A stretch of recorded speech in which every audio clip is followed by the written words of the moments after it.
Assalamualaikum warahmatullahi wabarakatuh. Halo semuanya, kembali lagi dengan saya Muhammad Yusuf dari Program Studi Pendidikan Biologi Fakultas Keguruan dan Ilmu Pendidikan Universitas Mula Warman. Pada kesempatan kali ini saya akan membahas materi tentang kalimat efektif dan paragraf efektif. Nah, jadi kita masuk poin yang pertama yaitu tentang pengertian kalimat efektif dan paragraf efektif. Jadi, kalimat efektif adalah kalimat yang jelas, singkat, dan mudah dipahami oleh pembaca atau pendengar.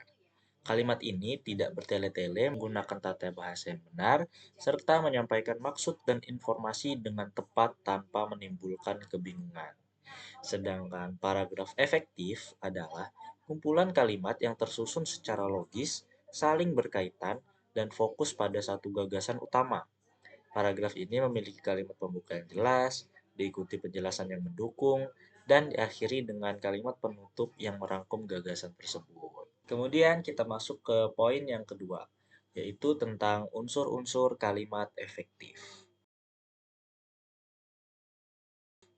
Jadi, kalimat efektif itu memiliki beberapa unsur.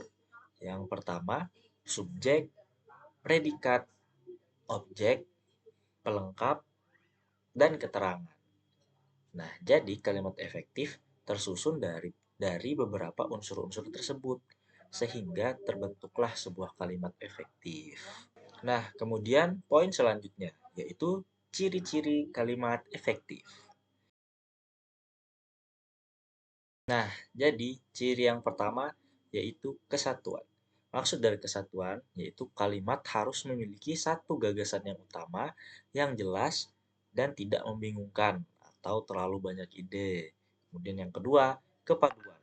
Setiap unsur kalimat, yaitu subjek, predikat, objek, keterangan yang tadi sudah dijelaskan, harus terhubung secara logis dan harmonis.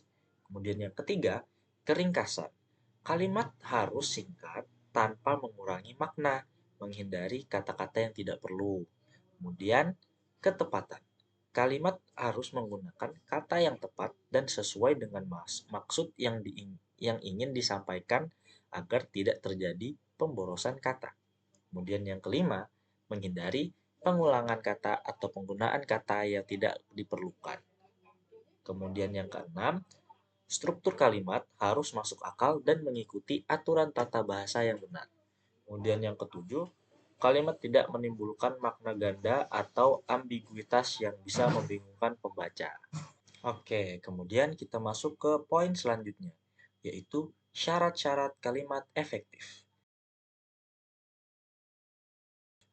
Jadi, kalimat efektif memiliki syarat-syarat tertentu yang harus dituntaskan agar bisa disebut sebagai kalimat yang efektif.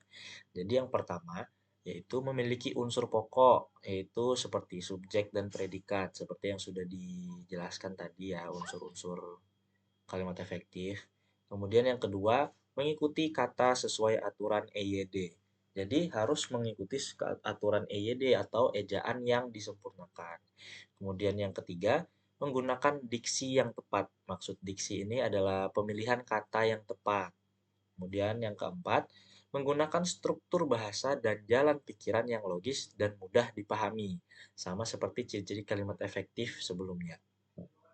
Kemudian yang kelima, kesejajaran bentuk bahasa yang dipakai.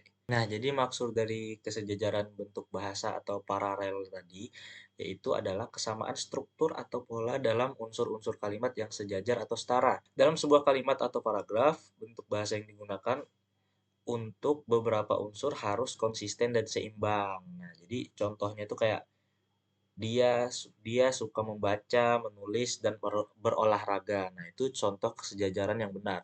Kalau yang salah itu jadinya dia suka membaca, menulis, dan olahraga. Nah, kata olahraganya itu tidak sejajar dengan menulis dan membaca yang merupakan contoh kata kerja. Nah, jadi harusnya olahraganya itu jadi berolahraga. Seperti itu contoh kesejajaran. Kemudian syarat keenam yaitu menekankan ide pokok. Jadi kalimat efektif itu harus eh, menekankan ide pokoknya. Jadi kayak dia tuh harus menjelaskan gagasan atau ide pokoknya sendiri. Kemudian yang ketujuh, hemat dalam penyusunan kata. Nah, ini juga seperti pada ciri-ciri kalimat efektif tadi ya, dia hemat dalam pemilihan kata dan penyusunan katanya. Kemudian yang kedelapan, menggunakan struktur kalimat yang bervariasi. Nah, jadi maksud dari struktur kalimat yang bervariasi itu berarti menggunakan beragam pola kalimat untuk tulisan menjadi lebih menarik, dinamis, dan tidak monoton.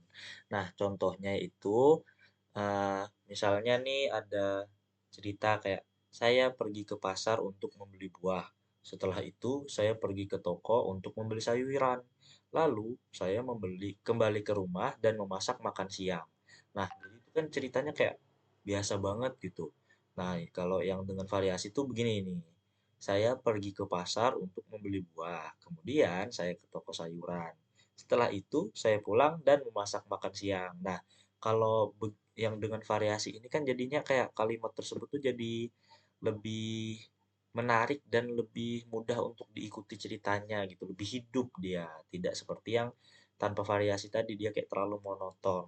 Nah, kemudian kita akan lanjut bahas ke poin selanjutnya yaitu tentang paragraf efektif. Kalau tadi kan sudah nih kalimat efektif yang dibahas, sekarang kita bahas paragraf efektif ya. Nah, di awal tadi kan sudah dijelasin kalau paragraf efektif itu adalah kumpulan kalimat yang tersusun secara logis, saling berkaitan, dan fokus pada suatu gagasan utama. Kemudian, kita bahas dulu lebih khususnya tentang paragraf. Jadi, apa sih paragraf itu? Nah, jadi menurut Lunsford dan Connors, paragraf adalah sekelompok kalimat atau sebuah kalimat tunggal yang membentuk satu kesatuan. Nah, sedangkan secara umumnya, pengertian paragraf itu yaitu paragraf merupakan bagian dari sebuah tulisan yang berisi kumpulan kalimat. Nah, kemudian kita masuk ke poin selanjutnya, yaitu tentang ciri-ciri paragraf efektif.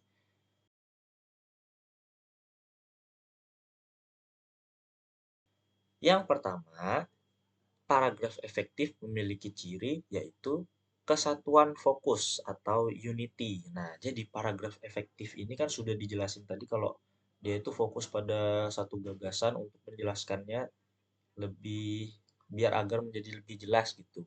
Nah, inilah maksud dari kesatuan fokus atau unity tadi. Kemudian yang kedua, hubungan antar kalimat atau coherence. Nah, coherence atau koherensi ini adalah keterkaitan atau kesatuan gagasan dalam sebuah tulisan atau paragraf sehingga alur pemikiran dapat dipahami dengan jelas dan logis oleh pembaca.